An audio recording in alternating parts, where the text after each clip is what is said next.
kalau cowok sukses itu normal, tapi kalau cewek sukses dipertanyakan keluarganya gimana nih. Inilah woman empowerment.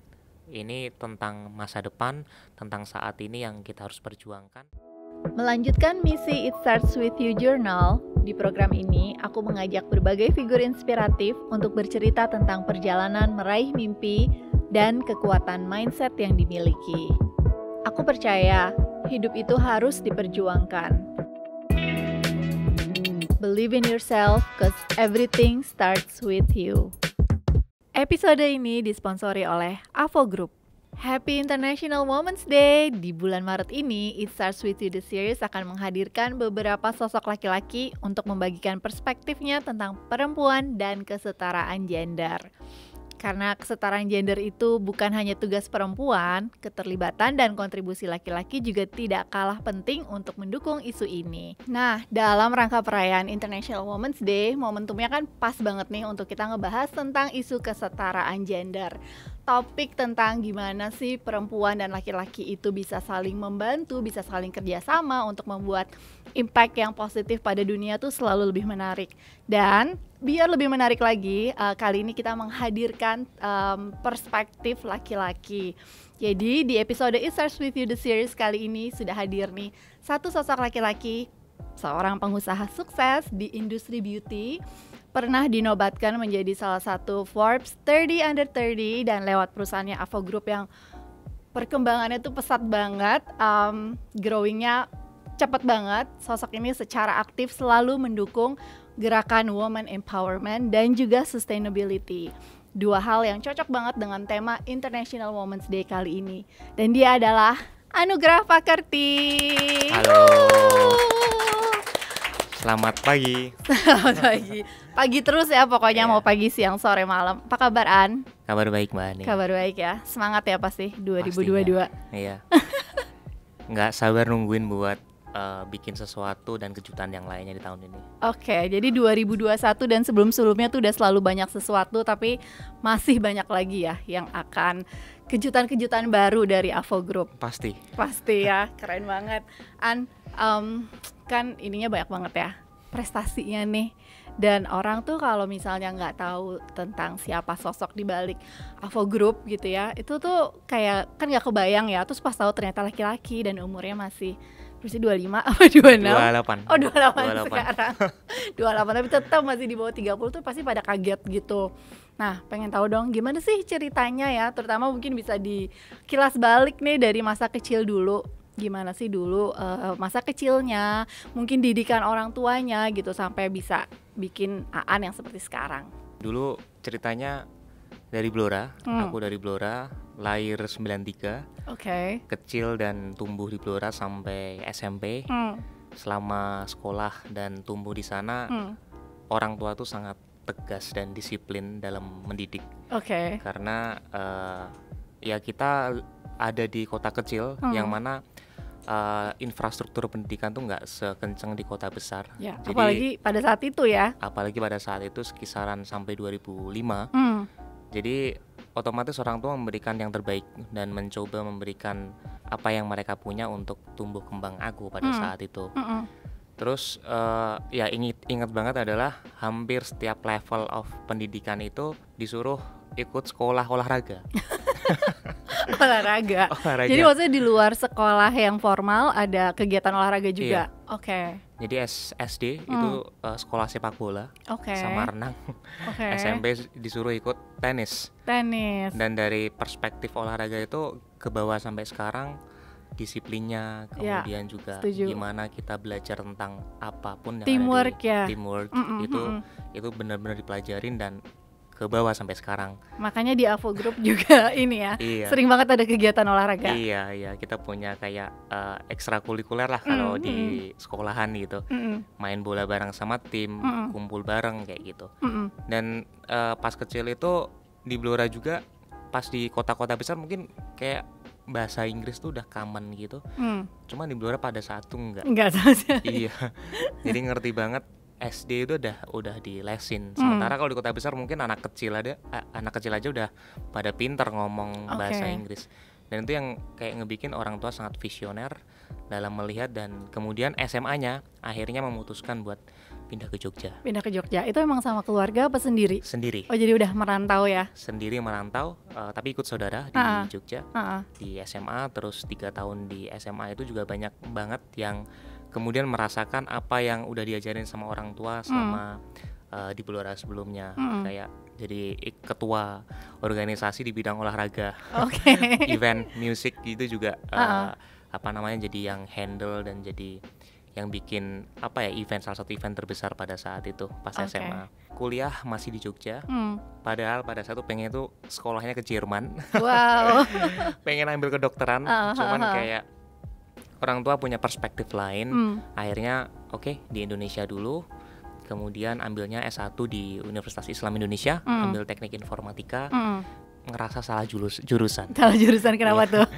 Karena sebelumnya nggak suka sesuatu yang mathematics.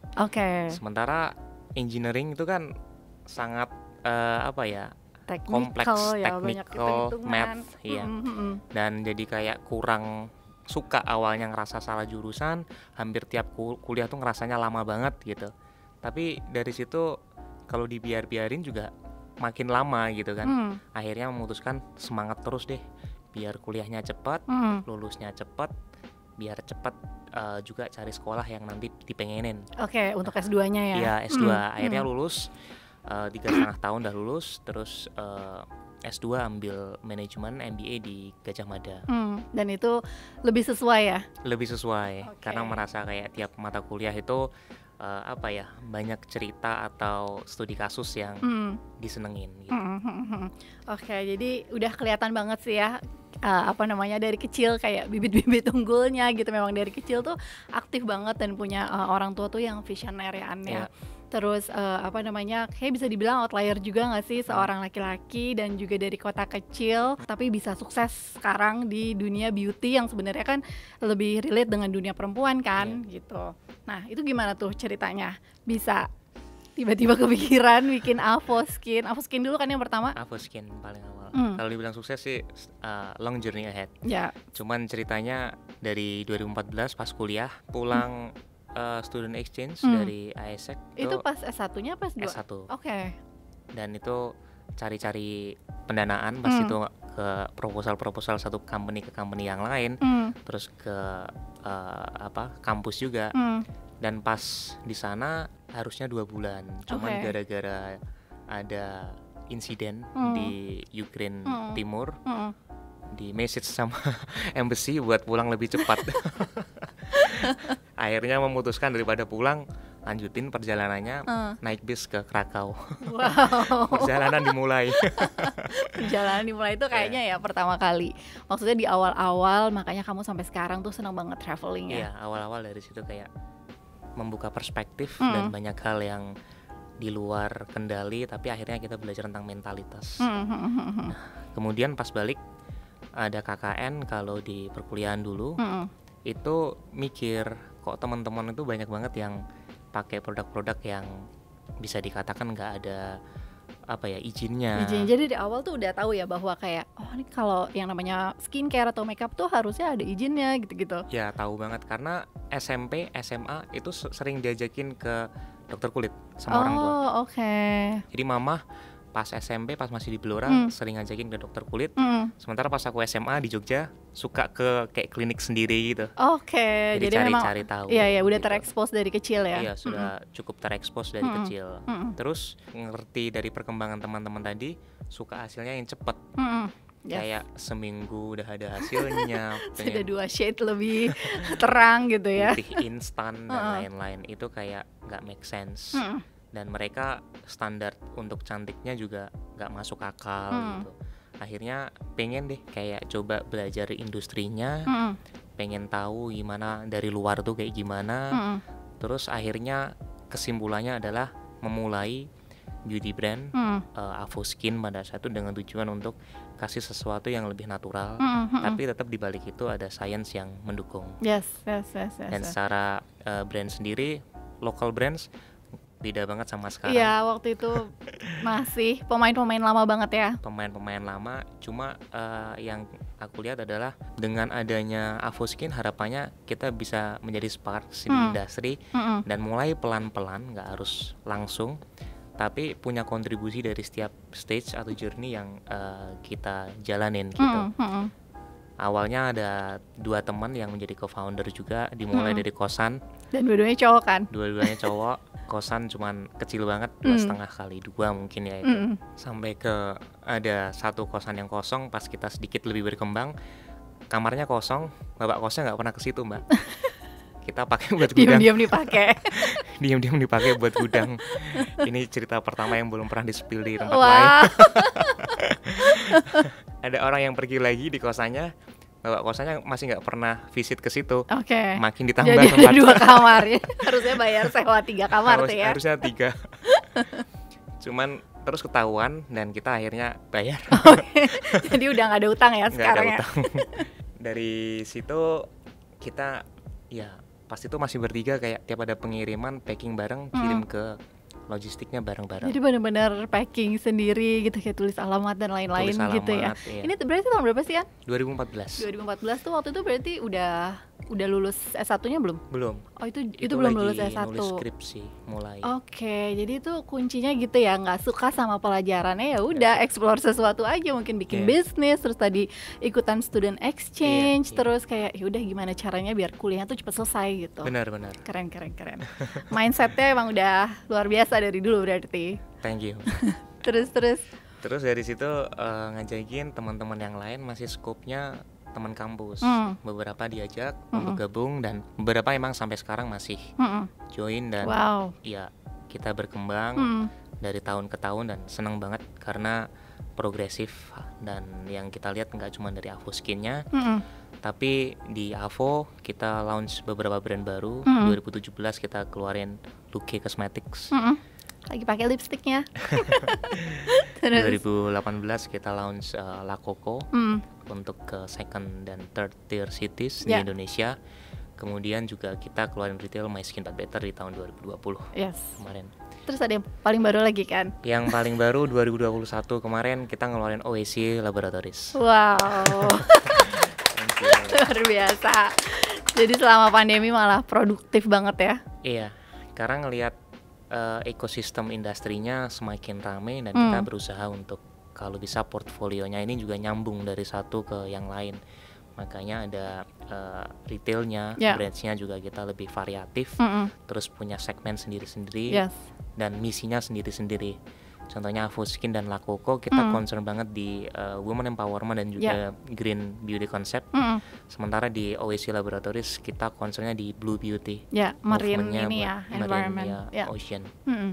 Dari situ tim tumbuh banget dari awalnya 3 orang dari kosan, sekarang hampir 300 orang di tempat yang jauh lebih layak. Dan juga kita punya fulfillment center yang menyenangkan kalau kita main bareng-bareng sama teman-teman logistik dan warehouse di sana.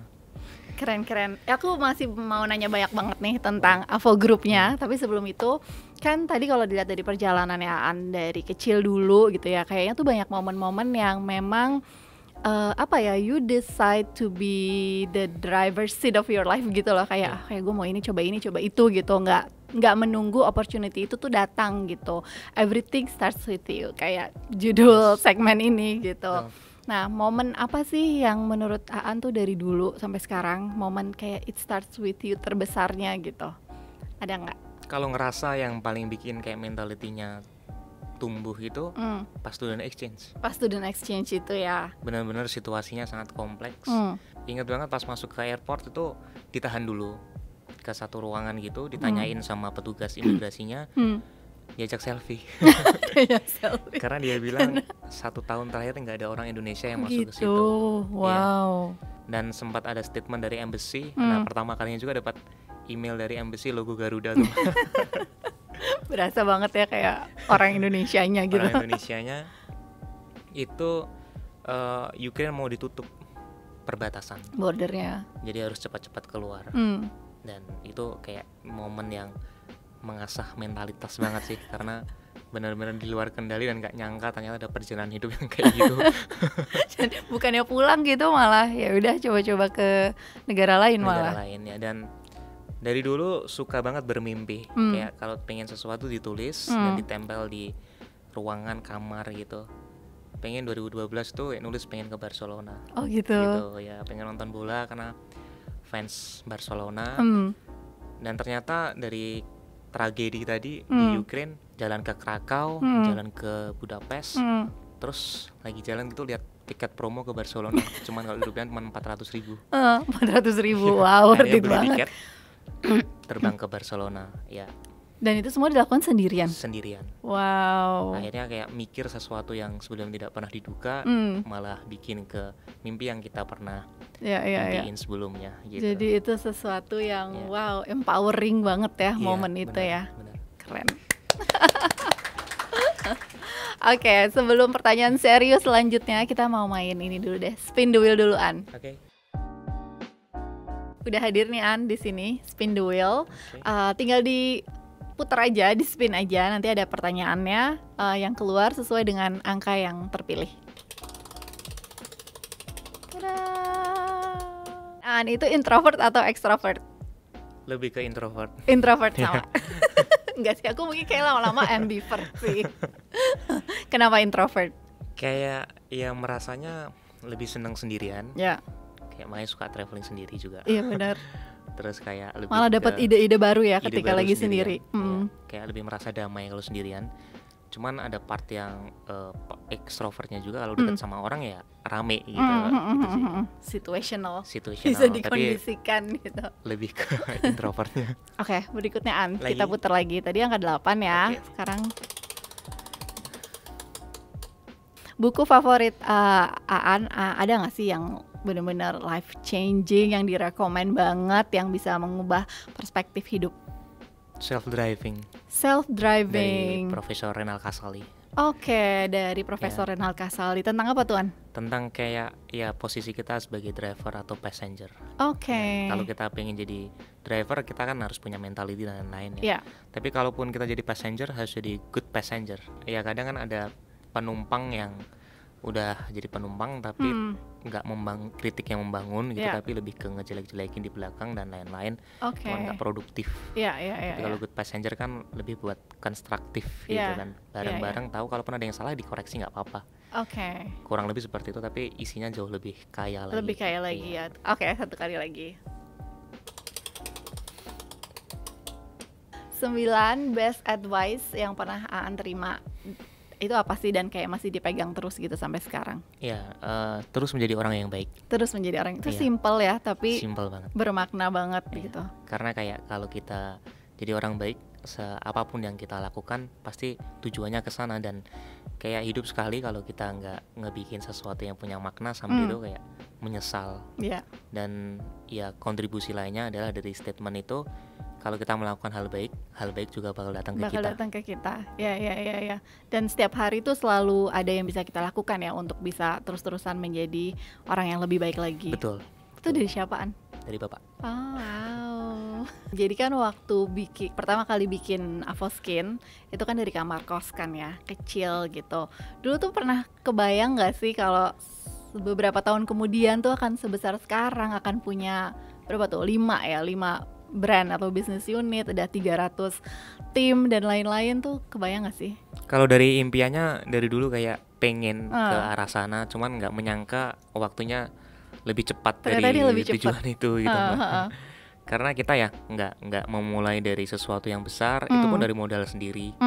Karena kan dulu dari jualan properti ceritanya, kayak jualan properti dapat komisi 2,5% gitu dikumpulin. Jadi selama kuliah tuh sambil ini juga jualan properti juga. Iya, kayak ya karena pengen student exchange, nggak mungkin minta orang tua gitu kan, sambil jualan rumah gitu. Punya siapapun yang bisa dibantu dijualin, ikutan jualan di channel gitu kan. Terus ya pas teman-teman ngajakin kumpul-kumpul selalu nggak bisa karena ketemu klien gitu. Dan kayak tiap pagi harus broadcast di BBM dulu. Terus dari situ kekumpul modalnya, kayak punya sedikit tambahan lah, mau memulai bisnis. Akhirnya mulainya pakai itu, ngajakin 2 teman tuh cuman pakai itu, dan ya pelan-pelan kita nggak ada tambahan dari luar, dan dari situ kayak dikembangin terus. Ya itu yang bikin nggak nyangka ternyata prosesnya lebih cepat dari ekspektasi. Cuman ya kita terus kayak dreaming lebih besar lagi gitu. Wow, jadi sampai sekarang nih belum ada ini ya, investor atau venture capital dan lain-lain? Belum ada. Belum ada, wow. Keren banget sih. Apa namanya, sekarang kan banyak ya soalnya yang kayak pengen bikin sesuatu, pengen bikin bisnis, tapi di awal tuh udah mikirin modalnya gitu kan, kayak modalnya harus besar dan harus fundraising kemana-mana gitu, yang akhirnya bikin jadi dari awal freedomnya jadi berkurang kan gitu. Karena nggak 100% milik mereka gitu, harus dapat persetujuan yang lain. Jadi itu salah satu yang ini nggak sih, kayak pengen dipertahanin lah untuk beberapa waktu ini gitu, karena freedom itu tidak terbayarkan. Iya betul, kayak masih pengen lanjut kayak yang kita lakuin sekarang. Karena bener tadi yang samain Mbak Hani, freedom sekaligus kayak tim kita sih, kayak tim kita tuh deket banget, kayak nggak ada gap. Khawatirnya nanti lebih ke ada perubahan atau terlalu direformasi, jadinya kayak ada ketakutan di sana. Cuman we never know, dan never say never. Pasti. Tapi kalau ngomongin kondisi saat ini, kita pengen terus mempertahankan dengan aspek pertumbuhan yang kita percayai itu bisa terus berlanjut. Tapi dulu tuh yang kebayang kayak gimana sih, kayak perusahaan itu bakal sebesar apa? Ya dulu kayak pengen punya cita-cita, ya bayangin aja kantornya gede banget, terus timnya banyak banget, terus kita sering bisnis trip bareng-bareng gitu, terus dan itu kayak kesampaian semua loh. Kesampaian semua. Visualisasi itu penting banget ya. Sering banget dulu memvisualisasikan sama 2 partnerku itu Mbak. Kayak kalau kita habis kerja ngirim bareng-bareng ke partner logistik itu, ngopi gitu kan, ceritanya tentang kira-kira 5 tahun lagi gimana ya, kira-kira 10 tahun lagi gimana. Itu kayak itu dibahas terus ya. Kita membayangkan manifestasi, karena ya setidaknya itu jadi vibrasi yang positif pada saat itu, walaupun belum tentu kejadian. Tapi vibrasi itu yang ngebikin kayak kita ke drive buat ngelakuin sesuatu yang lebih besar lagi. Gitu. Dan memang kan sebenarnya bukan hasilnya gitu ya, proses itu loh, proses yang mengantarkan kita ke situ yang bagus banget buat personal development. Iya, dan inget banget naik motor sama partnerku, Ahmad namanya. Kita beli bubble wrap. Naik motor. Motornya motor cowok gitu. Kan gede banget tuh gulungannya Mbak ya. Dibikin kayak tas gitu. Kayak kita naik motor tuh mau kena angin, mau jatuh. Terus hujan. Kita kayak terus neduh gitu. Di foto pas itu kayak masih ada fotonya. Gak tahu ya, handphonenya ganti soalnya. Dulu masih pakai BBM. Iya. Terus kayak mikir someday kita bakal nginget cerita ini, dan pas itu kita pasti ada di tempat yang beda. Wow, jadi pas lagi neduh tuh diomongin gitu. Keren. Sebenarnya kan kalau orang yang mungkin ngomongin yang tadi, aduh kehujanan tuh kayak malang banget ya gitu, kita harus naik motor, harus susah-susah kehujanan neduh gitu. Tapi buat Aan itu tuh justru jadi momen yang yang ngedrive untuk bisa lebih sukses lagi gitu. Nah, ada nggak sih tapi momen-momen yang mungkin ya bikin down atau challenge apa yang pernah dihadapi, terus ya gimana bisa overcome itu? Kalau challenge, kalau dari personal biasanya lebih sering bisa mengatasi. Cuman pas itu sempat kita ngadepin lebih ke teknis pekerjaan ya. Ingat banget 2017 itu kita pas reform Avoskin ke packaging kaca. Oke, sebelumnya plastik. Sebelumnya akrilik gitu. Akrilik, Dan kita ngalamin kondisi di mana kan harus impor. Ada aturan yang tiba-tiba dirubah gitu dari kebijakan impor. Akhirnya barang itu harus ketahan lama banget tuh. Yang harusnya 1-2 bulan itu dari proses pengiriman selesai, tapi harus lebih lama, padahal operasional perusahaan kan harus berjalan. Ya akhirnya telepon sana sini kayak nanyain kenapa kok bisa kayak gini gitu kan. Itu akhirnya harus muterin otak tuh, ternyata kita mau inovasi ya ini ada cost-nya. Terus kita berpikir positif aja, ada learning cost, dan setiap learning cost pasti ada efeknya gitu kan. Dan kita jadi jauh lebih wise pada saat itu. Karena ya ngebayangin ada tim yang harus berjalan terus di perusahaan, sementara 3-4 bulan itu operasional macet. Gak bisa jualan gitu ya. Gak bisa jualan. Tapi kreativitas kita malah keluar. Kita bikin sistem BO, kita bikin kasih insentif lebih ke konsumen. Dan pada akhirnya juga pas produk itu datang, surprisingly kayak dalam waktu 1 jam tuh ribuan pieces terjual. Dan itu baru tahun 2017 gitu. Kayak ternyata ya kita kemarin costnya segini banyak, waktu yang kita butuhkan untuk sampai ini juga cukup banyak, tapi ternyata ada yang bayaran yang pas atau setimpal lah gitu. Kayak itu sih. Sekarang kita ngomongin ini ini kan dalam rangka International Women's Day.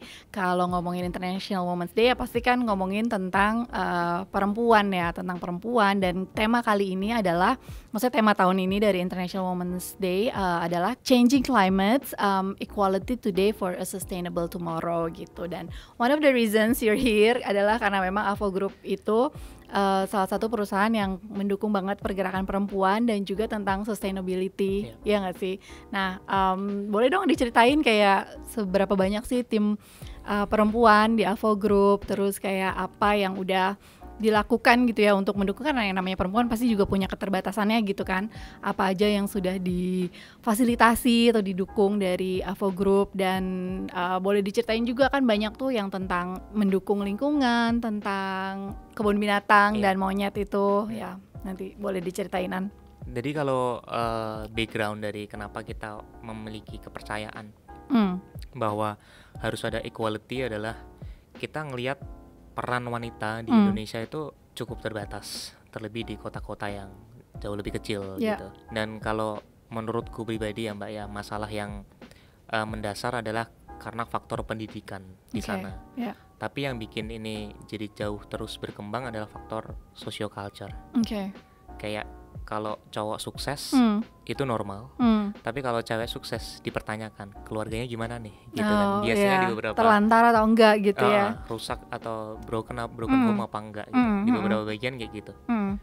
Tapi kita percaya juga banyak contoh kok di beauty industry. Misal di Indonesia ada Mbak Hani, misal di beauty industry yang lain kayak ada Mbak Icil, ada Iren gitu kan. Banyak lah kalau di beauty ya. Banyak yang memiliki peran yang positif, yang mereka kontribusinya bagus dan memiliki daya saing juga, tidak hanya di perusahaan atau di tim yang dipimpinnya, tapi juga di keluarganya gitu. Sangat kelihatan.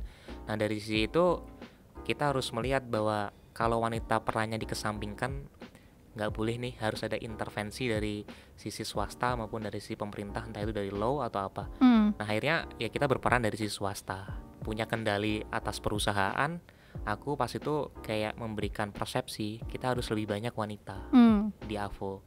Sekarang 80-85% itu cewek di Avo. 80-85% perempuan. Keren. Dan most of berarti kamu minoritas ya di sana? Minoritas, maksudnya minoritas. Managers, directors itu cewek juga. Banyak juga ya. Jadi bukan yang cuma di fresh graduates atau entry level, tapi sampai managerial, si levelnya banyak yang perempuan juga. Kalau si level sih masih cowok, 3 orang yang founder juga. Tapi kalau yang director itu ada yang cewek juga gitu.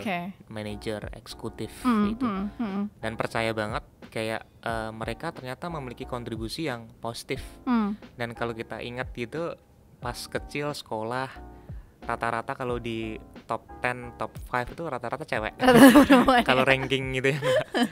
Jadi percaya banget kalau wanita sebenarnya potensinya sangat besar. Dan kontribusi itu yang kita bawa di private sector untuk disebarluaskan. At least narasinya jadi lebih positif nih.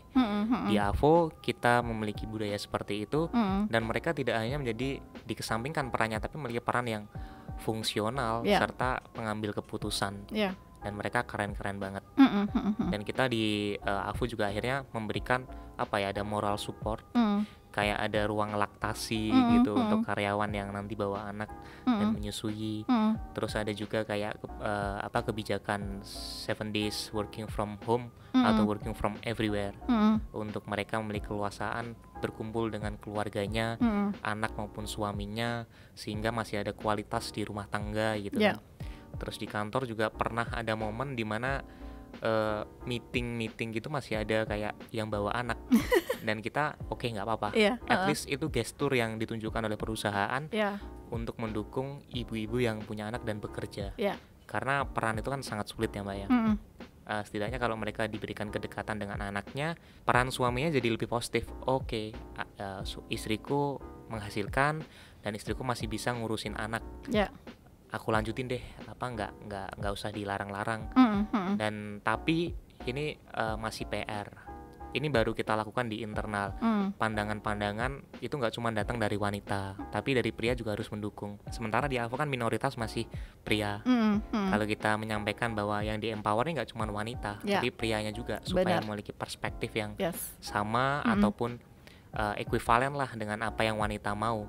Gampangnya kalau wanitanya mau punya ambisi tapi prianya nggak punya ambisi, bisa jadi patah tuh ambisinya.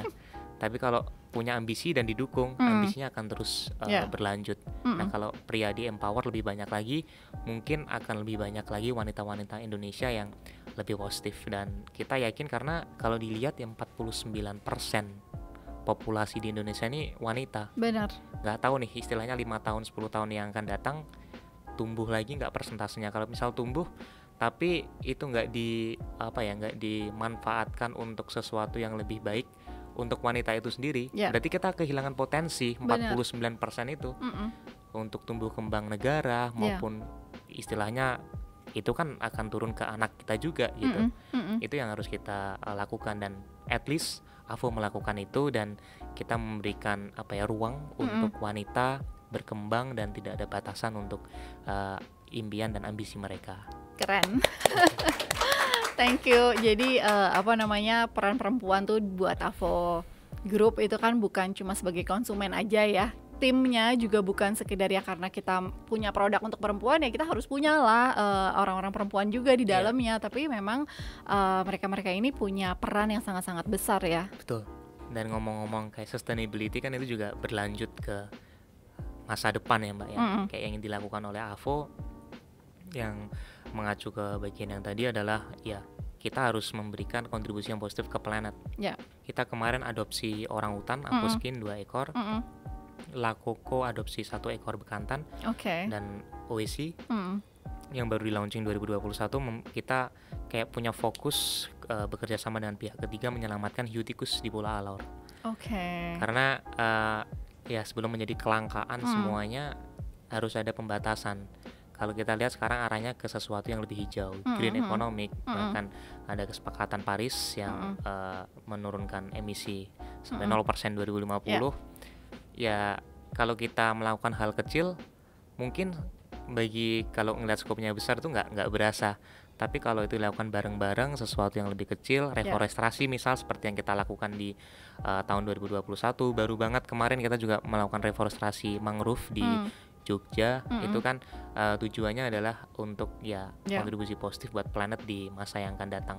Karena kalau enggak kita akan ada di impian kita, ambisi kita besar tapi tempatnya masih layak nggak nanti untuk ditinggali. Jadi lebih ke kontribusi bersama supaya bumi masih menjadi tempat yang layak untuk ditinggali nantinya. Gitu sih. Dan itu juga kan ya salah satu esensi punya sesuatu, punya perusahaan gitu kan. Betul. Punya bisnis gitu, kayak kebaikan-kebaikan apalagi nih yang bisa kita lakukan, bukan cuma untuk tim di kantor, bukan cuma untuk sendiri tapi juga untuk lingkungan ya An ya. Betul. Itu ada ceritanya nggak sih kenapa orangutan dan kenapa bekantan? Kalau orangutan lebih ke karena ada kita kerja sama pihak ketiga juga, House Foundation. Tapi cerita di balik itu cukup menyedihkan. Karena ada cerita yang dimana 1 ekor orangutan itu udah masuk sampai ke Kuwait, Mbak. Terus ada repatriasi, kita dibawa pulang lagi sama foundation tersebut. Terus kita lakukan adopsi untuk dilatih lagi, dihilangin traumanya sebelum dilepas lagi ke alam yang liar. Iya, kembali kita punya kendali di perusahaan yang bisa memberikan keputusan. Kita punya nih budget segini untuk bantu, apa yang mau dibantu. Kalau kita punya kendali itu ya kita bisa bikin kebaikan. At least kalau tadi pembahasannya lingkungan ya kita bisa bantu kontribusi ke lingkungan supaya yang sebelumnya kita lihat tuh menyedihkan itu setidaknya belum sampai ke sesuatu yang menyenangkan gitu, tapi setidaknya berkurang karena kontribusi positif kita step by step. Dan itu sebenarnya cocok banget sih An, kan pasti konsumennya AVO Group nih produk-produknya banyak yang Gen Z kan, dan Gen Z itu sangat-sangat peduli dengan lingkungan gitu, dan mereka mau support brand-brand yang memang value-nya tuh sama dengan mereka gitu. Jadi apa yang dilakukan Avo Group nih resonates banget sih dengan Gen Z. Dan ngomongin Gen Z, karena penonton ini banyak yang Gen Z dan juga pemakai brand-brand Avo Group banyak yang Gen Z, ada nggak kayak pesan-pesan mungkin buat para Gen Z, terutama yang perempuan nih, untuk terus semangat berkarya? Jangan pernah berhenti, karena apa yang kita lakukan ke depan tuh masih sangat besar, dan peran perempuan akan sangat vital di segala industri. Sekarang gestur dari industri macam-macam itu juga udah semakin positif, equality semakin cakupannya semakin besar, dan kita lihat ya banyak sekali percontohan dari wanita yang berhasil menduduki posisi yang penting, berhasil dalam karir yang lain, jadi entrepreneur maupun dari yang lain NGO, tapi kita lihat hidupnya di keluarganya pun positif dan bahagia gitu. Jadi yang kita lihat adalah ingin ke depan itu kontribusi wanita semakin diperluas, dan wanita jangan pernah berhenti dan jangan pernah takut untuk bermimpi. Bukan hanya impiannya yang terus diperbesar, tapi juga effort untuk kesana diperbesar. Effortnya diperbesar ya. Karena mungkin akan ada suara-suara yang sumbang dari mungkin beberapa part, mungkin dari pria atau dari yang lain, mungkin bahkan sesama wanita. Tapi inilah women empowerment. Ini tentang masa depan, tentang saat ini yang kita harus perjuangkan. Tapi kalau kita bisa bareng-bareng menuju ke arah sana, itu akan sangat positif buat kita dan Indonesia sih. Ya, setuju.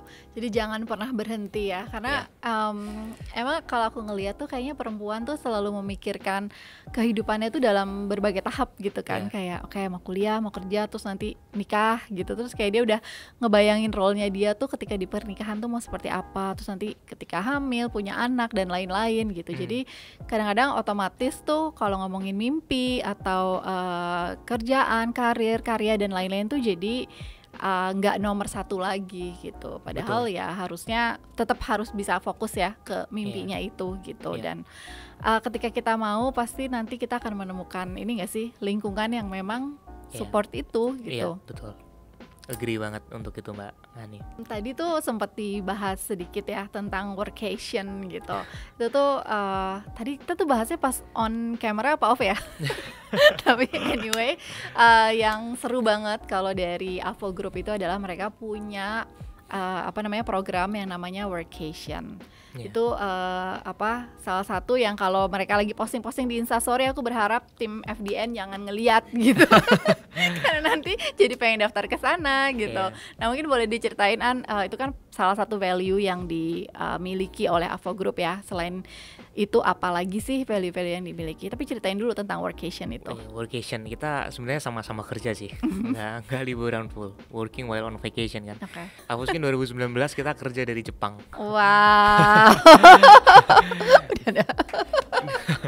2019 kita ke itu pertama kali tuh ya. Pertama kali kerja dari Jepang di Tokyo sama Kyoto. Ya, kita kan ketemu di Kyoto. Iya, kita ketemu pas di Kyoto. Sebelumnya ya kita mikirnya sederhana sih, coba deh nanti kita kejar target yang kita lakuin bareng-bareng.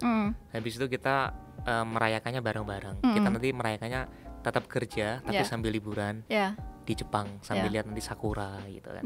Jadi bayangin deh nanti kita meeting di coffee shop gitu, di luarnya lihat sakura, mungkin lihat cuacanya beda, dan gak semua tim kan pasti itu punya kesempatan untuk merasakan suhu yang berbeda gitu kan Mbak. Jadi kayak seneng banget kalau teman-teman yang lain tuh kayak itu mimpinya dan tercapai gitu. Terus 2020 benar-benar tepat sebelum banget pandemik, sebelumnya. Itu kita ke Turki. Kita kerja dari Istanbul, Bursa dan Kapadokia. Ingat banget hari-hari terakhir kita kerja gitu, bahas inventory gitu kan di hotel, sambil buka gorden itu salju turun gitu. Jadi kerja dengan suasana yang berbeda, dan teman-teman selalu memvisualisasikan itu dengan sangat positif. Dan ini nanti kita bakal berangkat lagi sih tahun ini ke Eropa. Wow. Jadi 2020 sempat pergi, 2021 enggak ya? Bisa. 2022 nih mau lanjut lagi. Iya. Tapi tuh nggak semua 300 ya dibawa kan? Enggak. Kalau yang 2022 ini ya, kita bikin jadi 3 tier. Oke. 3 tier, yang tier pertama itu sebenarnya harusnya berangkat 2021 kemarin, dan skopnya lebih ke level kualifikasi jabatannya juga dilihat gitu. Yeah. Terus yang tier 2 juga ada. Jadi yang tier 1 kita ke Eropa, nanti kita mau ke Paris, Prague, Český Krumlov sama Budapest. Jadi titip ke teman-teman kemarin. Udah telat kalau mau apply, udah telat. Kemarin ayo kita kejar target 2020. Nanti kalau kita dapetin targetnya, kita bareng-bareng buktiin mana yang lebih romantis, Paris atau Praha. Teman-teman yang tier 2 juga itu berangkat nanti ke Korea, biar sambil belajar sih Mbak, pengen lihat, dan teman-teman biar sambil belajar lihat gimana sih ekosistemnya di sana, gimana sih retail experience-nya di sana. Iya, dan kayak penting banget buat mereka tahu dan melihat supaya pas balik nggak cuman cerita liburannya, tapi apa yang mau diimplementasikan di AVO gitu. Terus ada juga yang ke Thailand. Nah, itu yang tier 3. Wow, oke. Terus yang ke Thailand tuh biar juga belajar. Asia Tenggara kan yang cukup maju di Thailand ya. Ya, untuk beauty-nya ya. Dan mereka juga biar bisa lihat gimana sih Thailand, gimana konsumennya, gimana industrinya gitu sih. Di sana juga biar ngelihat perspektif yang lain supaya mindsetnya jadi lebih terbuka. Karena kan that's the only way untuk kita belajar culture yang beda, orang yang beda gitu kan. Kalau perlu nanti ngobrol sama orang lokal, nyobain makanan lokal, dan kayak akhirnya pulang itu ceritanya kaya, dan kita jadi lebih luas pandangannya dalam melihat sesuatu, dan nggak mudah untuk menjustifikasi dari satu perspektif. Itu lebih ke personalnya.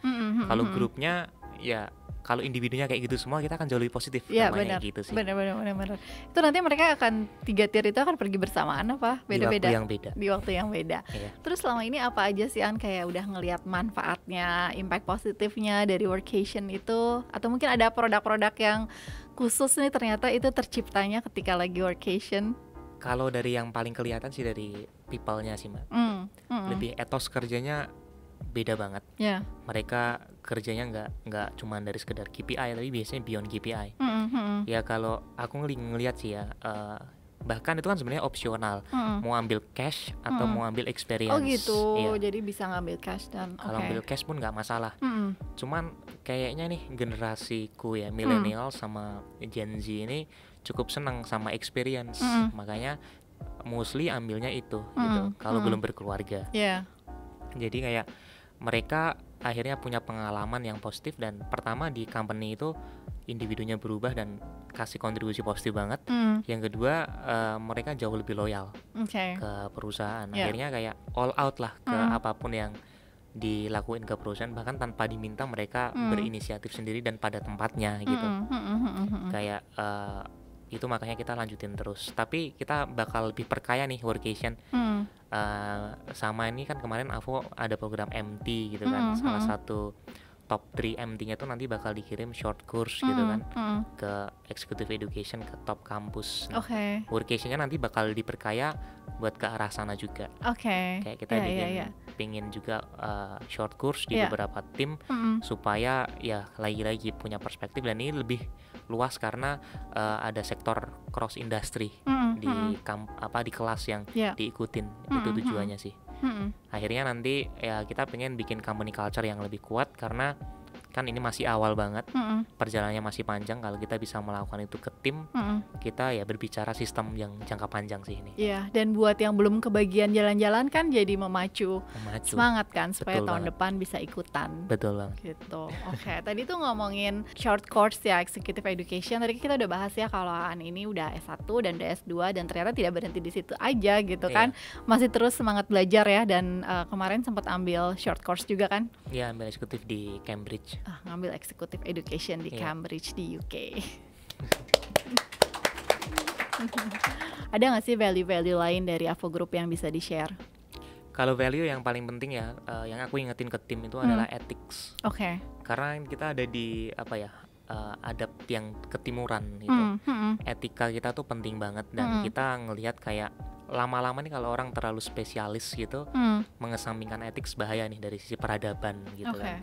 Nah, etik ini sebenarnya berbicara ke journey kita selanjutnya, termasuk ke apa ya, perasaan kita kalau nanti kita mencapai sesuatu tuh mudah puas apa enggak. Itu benar-benar dijagain, jangan pernah puas terhadap zona nyaman gitu, jangan pernah terjebak di sana. Tapi kalau kita punya etika, itu biasanya nyambung kemana-mana. Kayak nggak mudah meremehkan orang lain, nggak mudah menjatuhkan orang lain, nggak mudah memandang sesuatu itu lebih buruk dibandingkan apa yang dia punya. Jadi itu selalu tiap weekly meeting aku sampein, karena kalau kita apa ya, puas dan terlalu di atas, merasa di atas, bahkan di level individu, itu sangat bahaya. Karena perjalanan panjang, kita bisa jadi from hero to zero dalam waktu yang cepat. Individu bisa kayak gitu. Dan kalau kita konsisten dengan mentality kita yang positif, kita bisa jadi from zero to hero. Itu bisa juga dengan sangat cepat. Dan untuk mempertahankan terus berada di statement hero tadi, konsistensi, mentality itu harus benar-benar dipertahankan. Kan ada satu buku yang cukup menarik juga, biografinya Bob Iger. Konsistensinya luar biasa dia. The Ride of a Lifetime. Iya, The Ride of a Lifetime. Keren banget kayak ngelihat sosok Bob Iger yang bahkan di level individu aja dia bisa olahraga tiap hari. Jam gitu. 4 bangun. Jam 4 bangun gitu kan, Mbak. Itu aku share ke tim supaya ya kita nggak semuanya punya level of konsistensi yang sama. Cuman dengan kita saling mengingatkan itu bisa positif banget. Ya, integrity, values, kemudian sense of ownership ke perusahaan, sampai ke tahapan kita itu merepresentasikan perusahaan dan brands yang kita jalanin. Karena kalau ngomongin brands kan nggak cuma brand itu gimana, tapi people behind the brands itu kan terlihat. Simpelnya kayak kalau ngasih contoh ke anak-anak itu, kalau kita kebut-kebutan di jalan pakai kendaraan mobilnya Avo, ada stikernya Avo, itu orang akan mempersepsikan brand kita turun. Setuju. Gitu kan. Benar. Orang akan melihat pakai kaos Avo skin, tapi di jalan mukulin orang gitu kan. Itu bakal yang kena brandnya. Nah, jagain brand. Itu masuk ke values-nya Avo, we are the brand. Kita merepresentasikan merek Avo secara keseluruhan dan harus menjaga nama baik. Jadi nggak cuma ID card-nya pas di kantor, tapi ya kitanya juga pas di luar itu benar-benar itu yang malah dilihat oleh orang banyak. Kalau itu sampai terjadi dan itu nggak bisa dimitigasi dari awal, cost-nya sangat besar buat brand. Gitu. Level of approach-nya untuk membangun brand kita sampai ke tahapan individu, sampai ke roots-nya, sampai ke level fields-nya, supaya mereka tahu bahwa sepenting itu untuk menjaga nama baik di company building. Iya. Ini perspektif yang menarik banget sih ya. Karena kan apalagi sekarang di social media gitu, dimana kadang-kadang orang-orang, apalagi mungkin anak-anak muda gitu ya, lebih emosional gitu kan kalau di social media, dan ngerasanya ya ini platform gue gitu, terserah gue mau ngomong apa gitu kan. Ya padahal kalau dianya sendiri juga dikenal sebagai salah satu orang dari satu perusahaan, satu brand gitu kan, ya mau nggak mau orang pasti ngeliatnya dia juga jadi salah satu representatif. Betul. Kan. Jadi emang mesti hati-hati banget ya. Hati-hati banget ya itu. Terlalu demokratis kan kita saat ini. Jadi kalau narasinya itu terlalu negatif di satu orang, membahayakan banget buat company gitu. Ya kita selalu ingatkan itu, bahkan sampai ke tahapan one on one kalau sama tim manager gitu. Values itu selalu diingatkan. Selalu diingat ya, nggak bosen-bosen ya. Ya nggak bosen-bosennya. Karena kalau kita ngomongin teknis itu kan, mungkin orang udah pada pinter nih Mbak. Ngejalanin marketing strateginya oke. Operation oke, supply chain dan lain-lain oke. IT juga canggih-canggih udah. Malah udah lebih tahu gitu kan daripada kita. Tugas kita kan apa ya, menciptakan instrumen yang menarik kan, akhirnya orkestrasi supaya mereka tetap bisa kayak gitu. Kayak mereka tetap bisa melakukan itu dengan values kita gitu.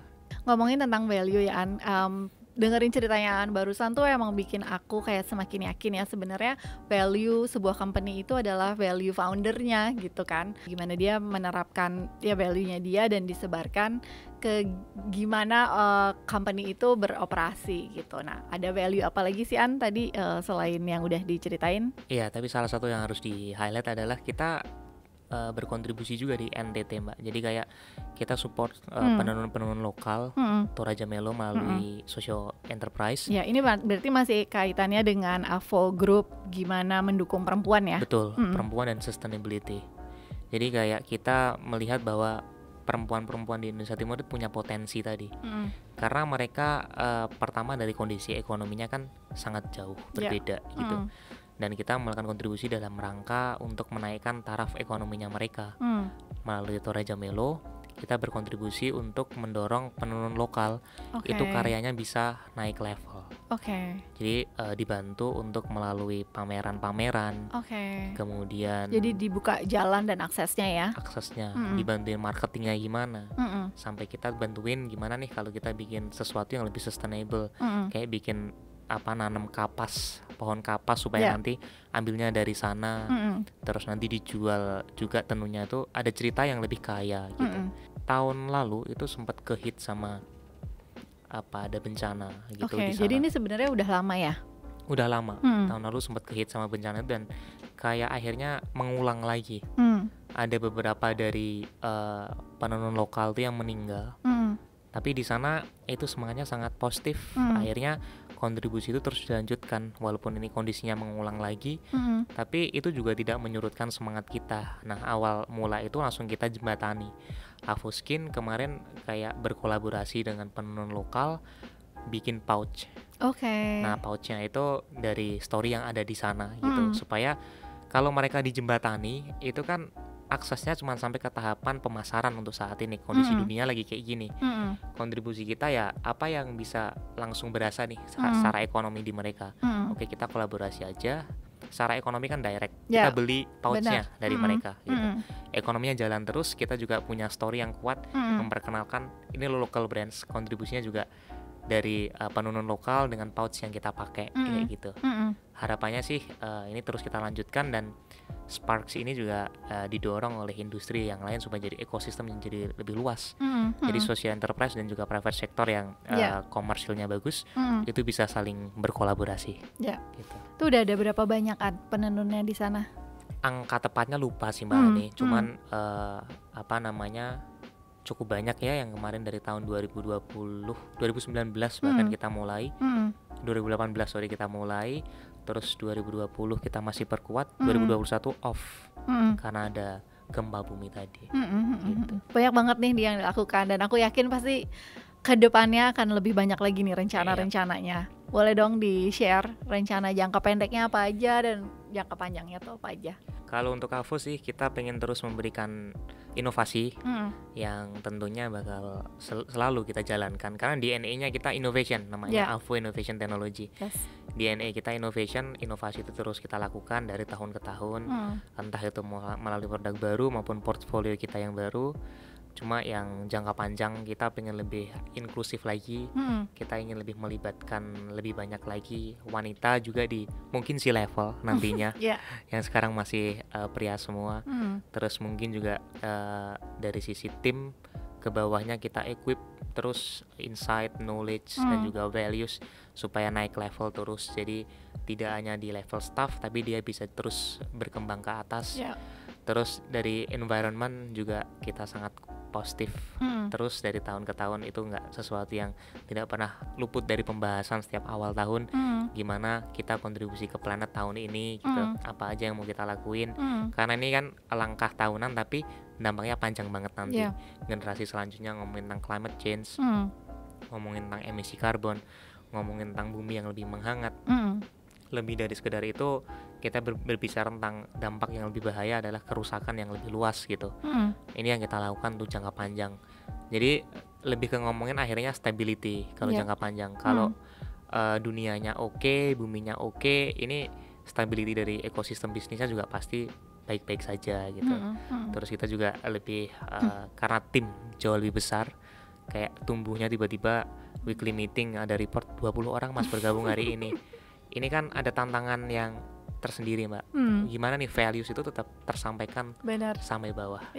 Itu tantangan buat kita dan PR juga buat kita supaya kita terus bisa menjaga values AVO sebelum-sebelumnya. Karena ya banyak sekali inspirasi dari perusahaan-perusahaan lain yang lebih besar, yang udah jauh lebih sukses, dan caranya adalah tentunya menjaga nilai-nilai perusahaan biar tetap solid dan sesuai dengan DNA company yang sudah dijalankan. Dan role founders di sini sangat penting, kayak nggak boleh lepas dan juga nggak boleh puas dengan apa yang sudah dicapai. Makanya tiap hari kalau nggak ada aktivitas keluar kota tetap ke kantor untuk at least ngobrol dengan tim, sharing values, ngobrol ramah tamah aja lah, atau pas mungkin main bola bareng diceritain kita mau ngapain sih, kayak menyampaikannya dengan cara-cara yang informal, itu lebih masuk ke mereka dan lebih lebih tulus dari kitanya juga, karena ngalir ngobrolnya gitu.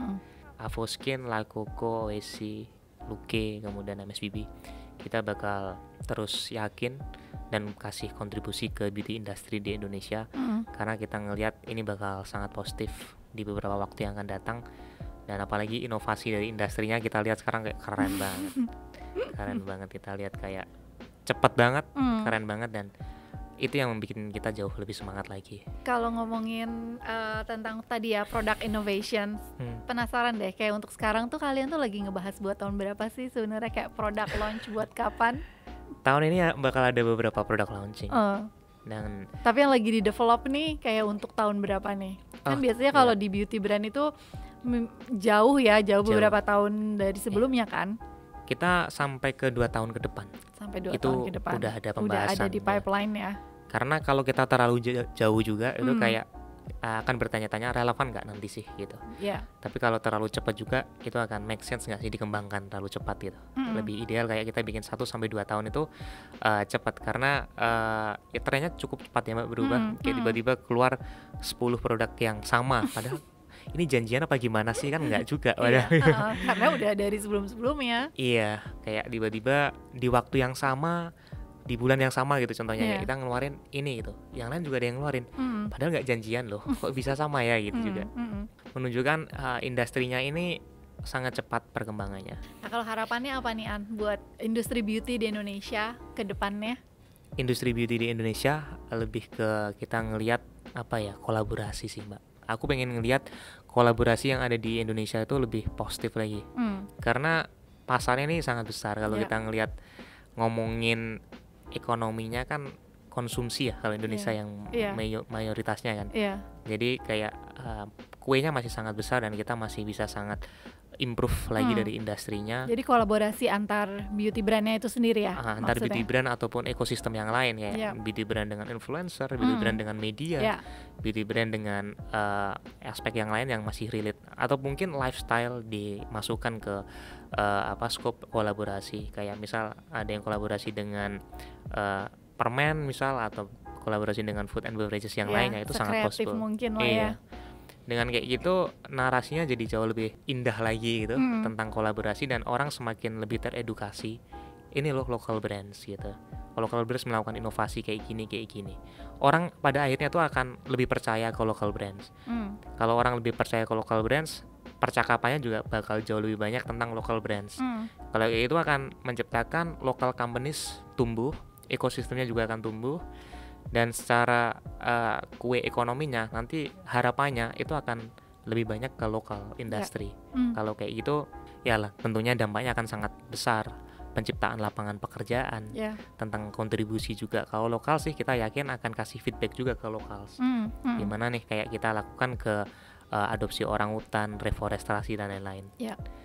Dan ya tambahan juga untuk beauty industry, harapannya kita bisa memberikan intervensi lebih banyak lagi ke women empowerment, karena beauty industry tentang sekarang stigmanya kan masih kebanyakan di wanita, tapi kita kasih pandangan lebih positif lagi supaya intervensi dari industri ini bisa menciptakan sparks yang wanita jauh lebih pede lagi, lebih berani lagi, lebih punya impian yang besar lagi, serta bareng-bareng mungkin didorong dari sisi sudut pandang yang lain. Gimana kita bisa menceritakan pria itu harus ngapain sih, mungkin dari perspektif campaign itu bisa dilakukan supaya jauh lebih sehat lagi. Dan ke depan kita akan melihat tidak hanya beauty industry, tapi industri secara keseluruhan dan marketnya secara keseluruhan akan berkembang dengan sangat pesat. Thank you An, terima kasih banget ngobrol-ngobrolnya. Ini seru banget, aku juga banyak belajar banget. Thank you for sharing your inspiration, your values, your dreams, semuanya. Semoga Avo Group makin sukses lagi, makin besar lagi dampaknya buat Indonesia, buat perempuan, dan juga buat planet. Thank you. Thank you. Terima kasih semuanya yang sudah menonton tayangan It Starts With You The Series episode kali ini bersama Anugrah Fakerti. And remember, you have to believe in yourself because everything starts with you. And ada semesta dalam diri kamu. Go follow your dreams. Woo!